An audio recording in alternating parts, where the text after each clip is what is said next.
Otep à tous. Bienvenue, frères et sœurs. La CEDEAO est en train de passer une crise existentielle. En tout cas, la CEDEAO est rentrée dans une crise qui posera problème même pour son existence. Qu'il y ait la guerre au Niger ou pas, la CEDEAO joue maintenant à son existence. Parce que la CEDEAO est divisée. Il y a maintenant en fait deux CEDEAO. La CEDEAO souverainiste et la CEDEAO larviniste. La CEDEAO souverainiste, c'est ceux qui respectent la souveraineté des États, déjà un, et qui veulent avoir leur indépendance vis-à-vis de l'Occident. La CEDEAO larviniste, c'est celle qui est à la disposition, à la merci des Occidentaux. Celle qui ne décide que lorsque Emmanuel Macron ou Joe Biden parle. Celle qui se réjouit que 70% de son fonctionnement soit financé par l'Union européenne et par les États-Unis. Ça, c'est la mauvaise CEDEAO.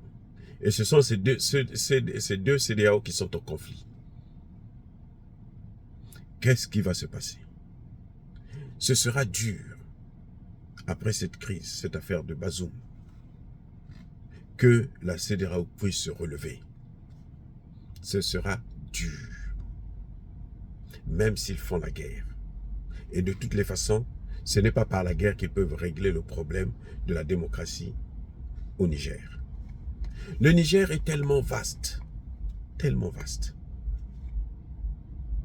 que ce n'est pas possible de prendre en otage tout ce territoire. C'est-à-dire que la CEDEAO va prendre tous ses soldats. Et il y a encore un autre problème. Vous savez que la Russie, par la voix de du porte-parole du Kremlin, non, plutôt du ministère des Affaires étrangères,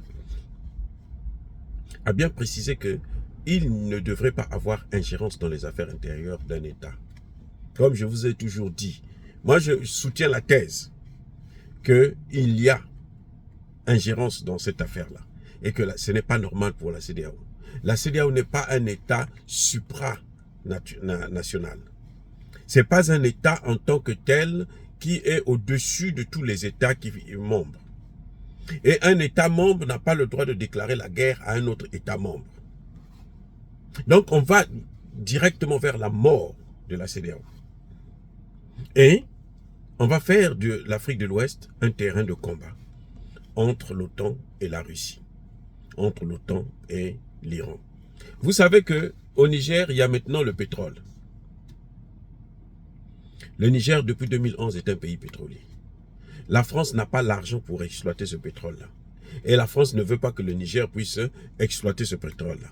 C'est pour ça qu'elle a mis ses soldats sur le terrain, pour éviter à ce que le Niger puisse vendre son pétrole aux Iraniens, aux Russes, aux Chinois et autres.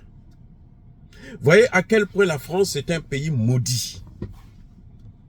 Maudit et qui vraiment ne mérite même pas l'attention, la collaboration. C'est un pays qui ne devrait pas être membre des Nations Unies parce que c'est un pays qui ne respecte rien. C'est un pays dominateur, c'est un pays esclavagiste, un pays prédateur, et ça ne peut pas continuer comme ça. Voilà les vrais enjeux, en fait, de la CEDEAO.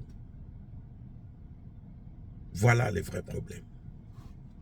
Donc, les deux CEDEAO sont en train de s'affronter en ce moment, et chacune d'elles a un parrain. L'OTAN, d'une part, pour la CEDEAO des larvinistes, et la Russie, la Chine, l'Iran et autres pour la CEDEAO souverainiste. Qui va gagner? Mais en tout cas, la CEDEAO souverainiste l'emportera. Parce que la CEDEAO souverainiste a un avantage, c'est qu'elle est avec les peuples. La CEDEAO larviniste a un désavantage, a une faiblesse, c'est qu'elle est avec seulement les chefs d'État. Voyez, est-ce que les populations sénégalaises sont en train de soutenir l'action que veut mener l'armée sénégalaise au Niger?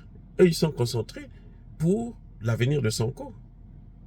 Ils sont concentrés pour la démocratie. Donc, ouais, on a deux CEDEAO qui ont chacune la tête, prend une direction qui n'est pas la même. Et c'est des directions inconciliables. Je dis bien inconciliables.